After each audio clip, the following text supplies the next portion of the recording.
menakar putusan sengketa pemilu Kada Malaka oleh MK.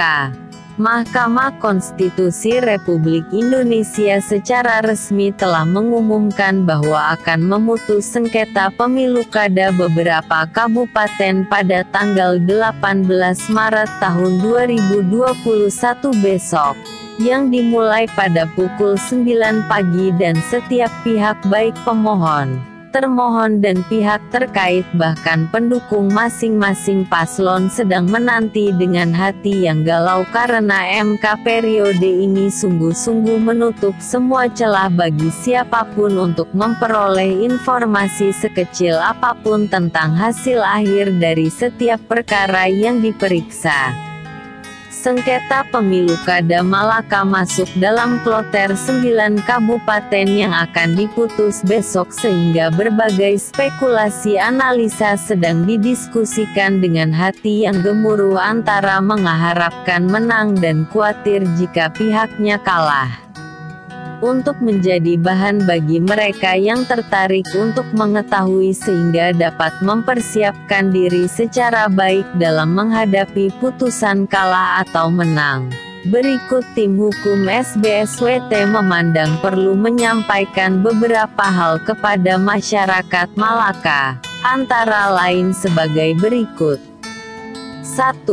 Tim pemenangan, simpatisan, pendukung dan paralegal serta tim hukum telah bekerja dengan maksimal mengadvokasi dan memperkarakan hasil pemilu kada Kabupaten Malaka yang secara kasat mata diketahui dan dirasakan oleh halayak dan semua orang yang mencintai kebenaran bahwa ada ketidakwajaran dan pelanggaran hukum dalam proses pelaksanaan pemilu kada Kabupaten Malaka, di mana menurut tim hukum diduga kuat dilakukan oleh penyelenggara pemilu kada didukung oleh Bawaslu dan belakangan diketahui bahwa ternyata Kepala Dinas Dukcapil Kabupaten Malaka turut bermain secara tidak jujur dalam pesta demokrasi yang seharusnya selaku eksekutif bertindak netral. 2. Tim hukum telah menyajikan fakta-fakta hukum tentang ketidakwajaran dan pelanggaran hukum dalam proses pemilu kada Malaka kepada Mahkamah Konstitusi untuk diperiksa dan ditelaah oleh hakim-hakim Mahkamah Konstitusi dengan menggunakan koridor hukum yang selama ini dianut dan dipraktekkan oleh Mahkamah Konstitusi. 3. Tim hukum telah mengajukan fakta-fakta hukum tentang ketidakwajaran dan pelanggaran hukum dalam proses pemilu kada Malaka melalui gugatan permohonan dengan memperhatikan syarat yang diatur dalam Peraturan MK/PMK Nomor 6 Tahun 2020 tentang beracara dalam perselisihan hasil pemilihan gubernur, bupati, dan wali kota, dengan fokus pada pelanggaran yang bersifat TSM sehingga mempengaruhi hasil pemilu kada atau PHP. 4. Tim hukum berkeyakinan bahwa pelanggaran penyelenggara pemilu kada Kabupaten Malaka yang bersifat TSM telah menyebabkan selisih suara 984 yang diraih oleh pihak terkait merupakan angka yang diatur oleh penyelenggara pemilu kada Malaka, di mana angka 984 itu dihasilkan berdasarkan input data DPT berdasarkan pemilih fiktif atau siluman dengan terlebih dahulu melakukan markup jumlah DPT. 5. Tim hukum menilai bahwa berdasarkan 4 kasus yakni Pilbuk Samosir dengan nomor perkara 100 PHP, BUP 19 2021, Pilbuk Konawe Selatan dengan nomor perkara 34 PHP, BUP 19 2021, Pilbuk Bandung dengan nomor perkara 46 PHP, BUP 19 2021 dan Pilbuk Yalimo dengan nomor perkara 97 PHP. BUP 19/2021 yang diterima oleh MK untuk diperiksa pokok perkaranya walaupun tidak memenuhi beberapa persyaratan, maka nampak jelas bahwa MK menerima dalil TSM sehingga untuk sengketa pemilu kada Kabupaten Malaka apabila data-data yang diajukan memiliki nilai pembuktian yang kuat maka secara hukum seyogyanya gugatan Malaka dikabulkan. 6. Dari 4 kasus yang diterima walaupun tidak memenuhi beberapa persyaratan sebagaimana disebutkan di atas, jika dibandingkan dengan materi gugatan Malaka yang memenuhi semua persyaratan maka selanjutnya posisi kritisnya terletak pada bukti-bukti yang diajukan oleh tim hukum. Jika bukti-buktinya bernilai dan memiliki kekuatan pembuktian maka MK berpotensi menghadirkan landmark decision terkait penegakan keadilan pemilu dan memberikan penegasan soal netralitas dan profesionalitas penyelenggara pemilu. 7.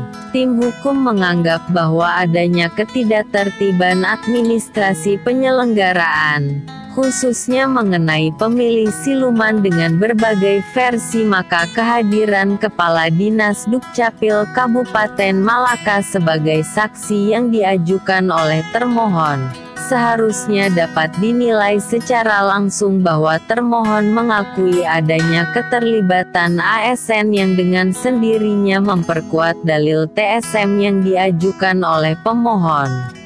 8. Dengan demikian berdasarkan fakta-fakta hukum yang telah diajukan oleh tim hukum tentunya banyak yang bertanya-tanya apakah permohonan atau gugatan Kabupaten Malaka diterima atau ditolak oleh MK. Jawabannya sederhana walaupun tidak sesederhana hati yang sedang berkecamuk, yang dirasakan oleh setiap orang baik sebagai pihak pemohon, pihak termohon, pihak terkait atau pendukung masing-masing paslon.